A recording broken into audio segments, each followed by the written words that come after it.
Olá pessoas, sejam novamente bem-vindos ao Drone Physics. Vamos continuar nossa aula sobre rotação e vamos começar com o teorema dos eixos paralelos. Então na última aula a gente viu, dada aqui uma esfera, como calcula o momento de inércia dela quando ela gira com uma velocidade ômega aí, sobre o eixo que passa pelo seu centro de massa, vamos considerar agora que não passa pelo centro de massa, Vamos considerar que eu quero esse eixo aqui, ó, vou chamar esse aqui de eixo Z. E aqui tem uma distância que eu vou chamar H, tá? Então, se eu quiser fazer essa mesma esfera aqui, rodar em torno desse eixo Z aqui, como é que eu faço? Qual que é o momento de inércia desse movimento? É bem tranquilo. Ele nada mais é do que vai ser o momento de inércia do centro de massa, por exemplo, 2/5 de mr ao quadrado, se for uma esfera maciça, ou 2/3 se for uma esfera, uma casca esférica, Então, é o que você calculou quando passa pelo centro de massa, mais mh ao quadrado, tá? Então, simplesmente você soma o momento de inércia no centro de massa com, como se toda a massa estivesse num ponto, Que a gente já viu que quando a massa está toda num ponto, é simplesmente a massa vezes o quadrado da distância. Tá ok? Então esse é o teorema dos eixos paralelos, ele é muito importante, você faz muita coisa com ele. Em alguns casos, até mais, Principalmente em estática, vocês vão ver que tem uma aplicação muito importante. Por exemplo, vou dar um exemplo rapidão aqui. Considera aqui um semicírculo, E aí você quer girar ele em torno de um eixo qualquer aqui, Então você calcula qual que é em relação a essa linha aqui, que é mais fácil, Vamos chamar essa linha de X. Descobre onde está o centro de massa dele, joga nessa fórmula e depois joga de novo para achar no seu eixo, vou chamar de Y' aqui, ou X', seria melhor, Para que não mudou, eles são paralelos, vamos chamar de X'. Aí depois joga aqui de novo para achar em relação a esse eixo X'. Então você tem uma aplicação muito grande. Então o teorema dos eixos paralelos ajuda a sua vida, tá bom? Vamos continuar aqui agora. Vou criar aqui um tópico, vou chamar de grandezas na rotação, tá? Antes de ir para aplicações. Logo para aplicações. Tá? O que a gente viu até agora? A gente viu que tem o torque, que faz o papel da força, Ele é R vetor F. E também temos o momento angular, que é R vetor P. E temos a energia cinética de rotação, que é I ômega ao quadrado sobre 2, tá? Vamos ver o que mais que a gente consegue tirar aqui. O que mais que a gente consegue tirar? Uma coisa que é fácil de tirar, Vamos pegar a energia cinética de translação, mv ao quadrado sobre 2. Vamos derivá-la. Então, em relação à velocidade, para começar, vamos calcular dk dv, tá? Isso aqui é facilmente da mv, tá vendo? Só descer esse 2, cortar aqui de baixo. E mv é momento linear, tá? Eu posso fazer a mesma coisa que a energia cinética de rotação, Vamos derivar ela em relação a ômega. Então, se eu derivar aqui, isso vai dar I vezes ômega, Então, isso aqui dá momento angular. Então, eu tenho outra expressão para o momento angular, tá? Momento angular também pode ser dado por I vezes ômega, tá? E uma coisa interessante, aqui agora também a gente vai poder definir qual que é o sentido dessa rotação, porque, uma rotação não é igual a um vetor posição, É um pouco mais difícil, porque na verdade ele é um pseudo-vetor em vez de ser um vetor, Então, lembra do que eu te falei que dava uns probleminhas desse, Mas é fácil, Se eu tiver uma partícula girando em torno desse eixo aqui. Vamos chamar esse eixo de Z. Então ela está girando aqui. Então, o que eu tenho aqui? Eu tenho o vetor posição R. E eu tenho a velocidade, que é sempre tangencial, né? A velocidade, a gente já viu que ele é um V na direção Phi-chapéu, né? Então, quando eu calculo o vetor momento linear, momento angular, que é R vetor P, né? Eu tenho que R vetor Φ, né? É Z chapéu. Então, o momento angular, né? Se uma coisa gira num plano, o momento angular ele vai estar na direção Z chapéu, tá? Então, naturalmente, o ômega, né? Ele pode ser dado por um ômega Z chapéu. Então, a gente consegue definir qual é o sentido da rotação. Então, a gente define no sentido sempre axial, né? Ele é um pseudo-vetor, então ele é um vetor, também é chamado de vetor axial. Então, a velocidade de rotação está sempre na direção axial, né? Então, ele foge um pouco, né, do que a gente está acostumado, né? Quando ele está girando assim, né? Então, pode usar aquela antiga regra da mão direita, né? Então, né, você gira assim, está apontado para cima, né? O que mais que a gente sabe? Vamos derivar o dl dt, né? O que é dl dt? É a derivada temporal do I vezes ômega. Se você considerar o I constante, né? Pensa um corpo rígido girando. Então, se um corpo rígido, uma bola girando, o I é constante, né? Se ele não está aumentando nem diminuindo o seu tamanho, esse I não muda. Então, ele sai para fora e fica derivada do ômega, né? Ômega é o quê? Velocidade angular. Derivada da velocidade angular é aceleração angular. Então, a derivada de I ômega é I vezes alfa, né? Onde alfa é a nossa querida aceleração angular. Ora, só que a gente também sabe que o dl dt é torque, né? Então, a gente também acha aqui que o torque pode ser dado por momento de inércia vezes aceleração angular, né? Essa equaçãozinha aqui, né? Ela é muito, muito, muito parecida com a equação força massa vezes aceleração, né? Então, ela é totalmente análoga a essa aqui, né? Análoga a essa, né? F igual a ma. O torque faz o papel da massa e a aceleração angular, naturalmente, faz o papel da aceleração, né, linear que a gente está acostumado. Então, a gente consegue obter essas relaçõezinhas, tá? Então, a gente pode crescer nossa associação, né? Então, se de um lado você tem P igual a mv, de outro lado, né? Isso aqui vamos chamar de translação, isso aqui vamos chamar de rotação. De outro lado você tem L, que é igual a I vezes ômega, que também é R vetor P, porque ele é o momento do momento angular. Se de um lado você tem força, que é ma, do outro você tem torque, que é I vezes alfa, e também é R vetor F, porque o torque é o momento da força, né? Então, o que mais que a gente tem aqui? Se a gente tem que energia cinética é mv ao quadrado sobre 2, aqui a gente tem que a energia cinética é I ômega ao quadrado sobre 2. Se a gente tem que dp dt é F, né, a gente tem que dl dt é tal, né? Então, a gente tem aqui, né, tudo que a gente tem de cá, a gente tem de lá, né? Claro, dá falta mais, né? Aqui a gente tem R e aqui a gente tem Φ. Aqui a gente tem V, aqui a gente tem ômega, aqui a gente tem A e aqui a gente tem alfa, tá? Então, toda grandeza de translação ela tem uma análogo na rotação, tá bom? Então, de fato, né, a gente não vai ver aqui, mas quem sabe em estática e dinâmica, nós estou falando muito disso, né, mas é verdade. Em estática dinâmica, a gente considera a rotação e a translação como fenômenos independentes, então a gente tem 6 variáveis. A gente já viu um pouquinho disso, né? Equilíbrio de corpos rígidos, cancela as forças, cancela os torques, né? Então, são coisas independentes. Então, beleza, tá? Tá belezinha.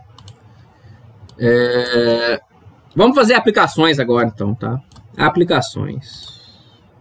Eu vou começar só com rotação, sem transladar. Então, eu vou chamar de rotação pura. Que é, por exemplo, polias.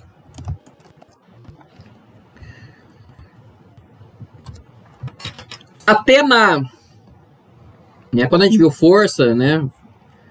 A gente sempre considerou a polia não massiva, então ela não interferia em nada. Mas vamos considerar que agora a polia tem uma massa e ela vai girar, né? Quando você passar essa cordinha nela aqui, ela vai girar, né? E ela vai consumir uma certa energia ali, né? Parte da energia vai ser usada na própria rotação da polia, né? Se ela tiver massa. Então, toda polia vai ter um momento de inércia aí, né? Que vai ser alguma coisa vezes a massa da polia vezes R ao quadrado, onde R é o raio da polia. Se for uma polia bonitinha, maciça, né? Pega um tronco de árvore e corta, né? Então é totalmente maciço, um disco maciço, esse alfa é meio. Se for só um anelzinho, né? Uma polia dessas de plástico, você vê aí assim, que tem só umas raiazinhas e uma anelzinha, então esse alfa é 1. Então vai ser alguma coisa entre meio e 1, basicamente, tá? E que vai acontecer quando a polia for maciça, né? Uma polia real, né? Não é mais uma polia que você pode desconsiderar. Quando a polia for maciça, né? Vamos escrever isso aí, né? Quando a polia for maciça, né? Haverá rotação se houver torque. Claro, torque causa rotação. Agora, o que é torque? Torque é o vetor posição, você pode pegar no meio da polia e até a pontinha dela ali. É R vetor F, né? Quem que faz o papel da força nessa polia? Ora, é as trações nas cordas, né? Então, você pode olhar aqui, o que vai acontecer? Né? Então, vamos pegar esse ponto aqui onde a polia toca. Então, vai ter uma tração para cá, T2, e vai ter uma tração para lá, T1. Então, você tem duas trações, T1 e T2. Né? Como cada uma gira a polia numa direção diferente, né? Então a diferença dessas trações provoca um torque. Quando a polia então não tem massa, ou melhor, quando a polia então passa a ter massa, as trações não são mais iguais, tá? De um lado da polia tem uma tração, do outro lado da polia tem outra tração. E é essa diferença da tração que provoca o torque, né? Então vamos escrever isso aí.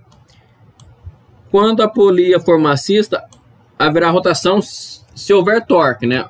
Ou seja, né? A tração em cada lado da polia não é mais a mesma. E sua diferença é que provoca uma força resultante, né? Se de cá tem 10 N, de lá tem 5 N, tem uma força resultante de 5. Sua diferença é que provoca uma força resultante, que, por sua vez, provoca um torque, né? Porque o torque, porque o torque é R vetor F. Então você precisa de uma força resultante, porque se as forças forem iguais, vai dar R vetor 0, né? Raio vezes 0, que é 0. Então, para ter um torque, tem que ter uma força resultante, tá? Então, a primeira coisa que vocês têm que guardar é isso. As trações das polias não são iguais quando a polia tem massa, e é a diferença das trações que provoca uma força resultante, que por sua vez provoca um torque quando eu multiplico ela pelo raio da polia, tá? Então vamos fazer esse exemplo aqui desse jeito, né? Então vamos considerar isso aqui. Considere a massa M1, vamos fazer tudo literal. Considere a massa M1, M2 e a polia de massa M e momento de inércia alfa vezes M. Vou chamar de AM, mas é alfa, tá? Que eu não consigo digitar alfa aqui. Então, R é o quadrado, né? Então fica a dimensão errada. Então, esses são os dados. Massa M1, massa M2, né? Por esse desenho aqui. A polia tem uma massa M e tem um momento de inércia alfa vezes R ao quadrado. Qual que vai ser a aceleração desse sistema, né? Tem que escrever aqui, né? Qual será a aceleração do sistema?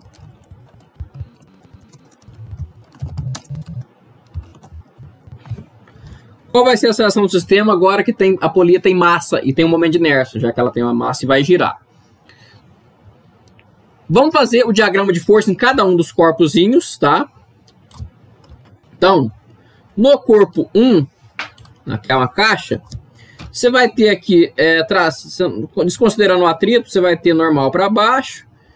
Opa, normal para baixo não, né? Peso para baixo, normal para cima, cancelando um ao outro, porque ele não está voando nem afundando. E vai ter a tração T1 para frente. Lembra que as trações não são mais iguais. Beleza. Na polia. Então aqui está o raio da polia.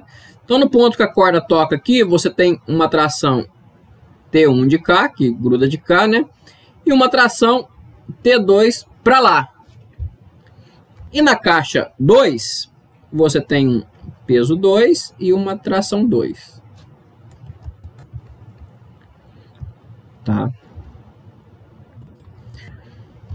Como os corpos... Esse é o corpo 1, esse aqui é a polia, esse aqui é o corpo 2. Como os corpos 1 e 2 só transladam e não giram, eu vou fazer o diagrama de forças nele. Soma de todas as forças igual a massa vezes aceleração. Como a polia não translada, eu vou fazer o diagrama de torques. O que isso quer dizer? Soma de todos os torques, né? Soma de todos os torques é igual a momento de inércia vezes aceleração angular. Tá? Então é análogo, né? Tá vendo? Em vez de ser soma de todas as forças é massa vezes aceleração, mas soma de todos os torques é igual a I vezes alfa. Então, como eu posso desconsiderar o movimento vertical aqui no corpo 1, eu tenho o seguinte.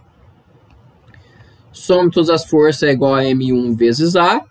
Todas as forças é só o T1. Vou definir esse sentido positivo, né? Lembra que define o sentido positivo. Vou chamar esse sentido positivo. Então eu vou ter o seguinte. T1 é igual a massa do 1 vezes A. Soma de todos os torques é igual a I vezes alfa. Beleza, quais são os torques aqui? Né? Os torques é o raio da polia, né? R vetor F. Né? Então, torque é R vetor F. Então, eu vou ter o seguinte. R. Quais são os F? Eu tenho T2 positivo menos o T1 negativo. É igual a I vezes alfa. Agora, o que é I? I é alfa mr ao quadrado. E o que é alfa? Né? Alfa é A, né, vezes R. Ou sobre R, né? Alfa é A sobre R, né? Isso vem da própria V igual a ômega R. É isso mesmo. Como V é igual a ômega R, então se derivar o V, você vai ter que o A é alfa vezes R, né? Então, como alfa, né, a aceleração angular é a aceleração linear sobre o raio, então bota aqui A sobre R. Então, esse é esse diagrama de força, esse é o diagrama de torques. E por fim, no corpo 2, eu tenho P2 e a tração, né, aqui, vamos olhar aqui, né, isso aqui, né. Então, no corpo 2 eu tenho o seguinte, soma todas as forças é massa vezes aceleração, então P2 menos T2 é igual a M2 vezes A, tá? Então, 3 diagramas para os 3 corpos. Corpo 1, polia e corpo 2. Pronto, acabou o problema, só montar. Tá? Então, vou ter o seguinte. T1 é igual a M1 vezes A. R que multiplica T2 menos T1 é igual a um alfa. Esse alfa vai confundir com outro. Não, não vai não, porque eu já tirei ele daqui, né? Vou chamar ele de alfa circulado, né? Para lembrar que ele está relacionado com... Pode ser meio, pode ser 1. Então, esse fator aqui, vezes a massa da polia, vezes o raio ao quadrado, vezes... que é o momento de inércia. Isso tudo aqui é I, né? Bota aqui. Opa. Isso tudo aqui é o I. Então, é I vezes alfa, e alfa é A sobre R. E, finalmente... T2 é igual a M2 vezes A. Né? Então, T2 não, T2 menos P. Vou olhar aqui. P2 menos T2, na verdade. E P2 menos T2 é igual a M2 vezes A. Né? Então, fica esse sisteminha aqui, 3 equação, 3 incógnita, T1, T2 e A. E o melhor de tudo, você pode somar todas e vai cortar as coisas. Tá? Olha aqui, esse T1 positivo. Antes de cortar as coisas, vamos fazer o seguinte, não vai dar errado, né? Vamos passar esse R dividindo para cá, tá? Então, tem esse R multiplicando aqui, eu passo ele dividindo, aqui parece um R ao quadrado, tá? Então, vamos fazer isso. Então, paga aqui. Parece um R quadrado aqui. Pronto. Agora sim, agora sobrou só forças do lado esquerdo. Então eu tenho um T1 positivo, corto com T1 negativo. Eu tenho um T2 positivo, corto com T2 negativo. Então na hora que eu somar tudo aqui, sobra só P2 lá de cá. Então sobra só P2. E do lado direito aqui, todo mundo tem A. Posso botar em evidência. A que multiplica esse M1. Ó que legal aqui, ó. Esse R2 aqui corta com esse R2 aqui, tá? Sobra só M, então mais M, que é a massa da polia,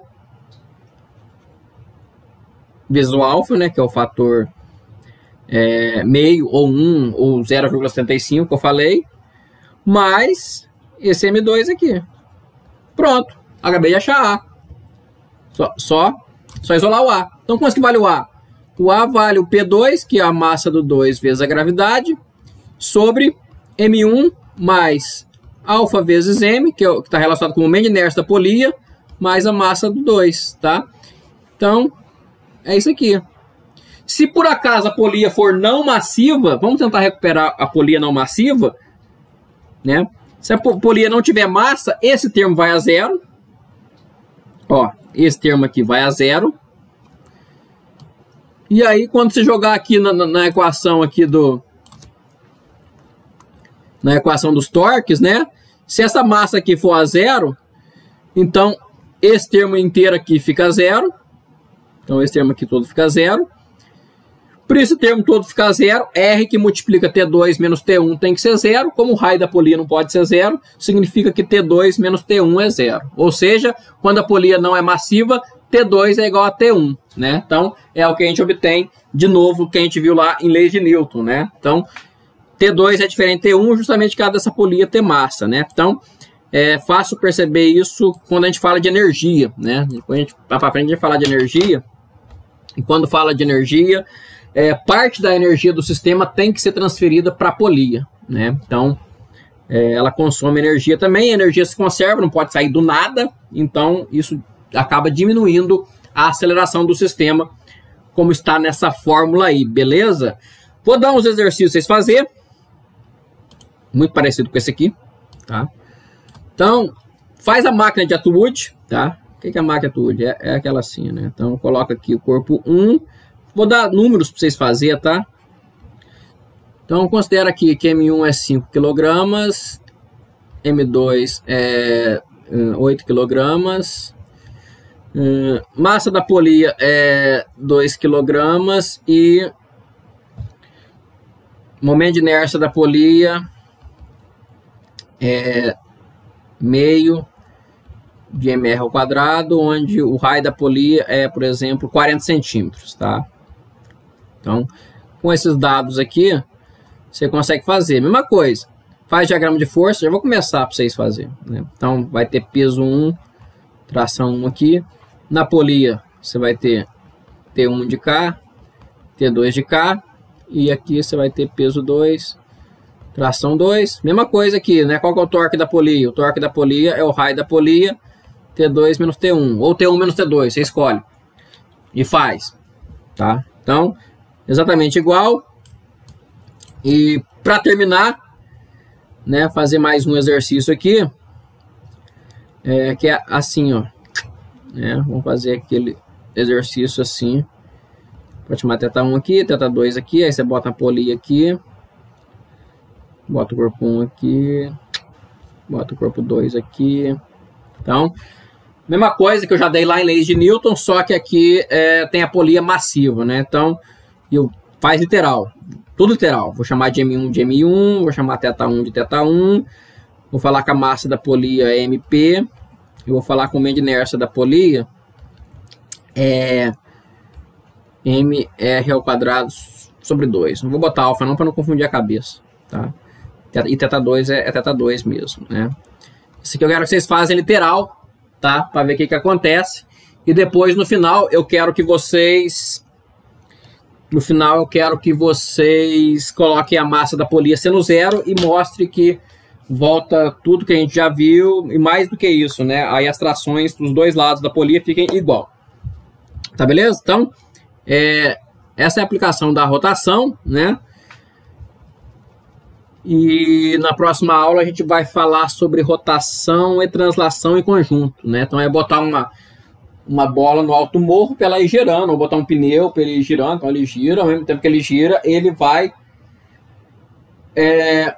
ao mesmo tempo que ele gira, ele também ganha velocidade linear, né? O centro de massa dele também se move, né? Ao contrário das polias, que o centro de massa dela fica paradinho lá. Então aí a gente vai ter que ver como é que faz isso, não é difícil não. Tá ok? Então é isso, gente. Então, até a próxima aula.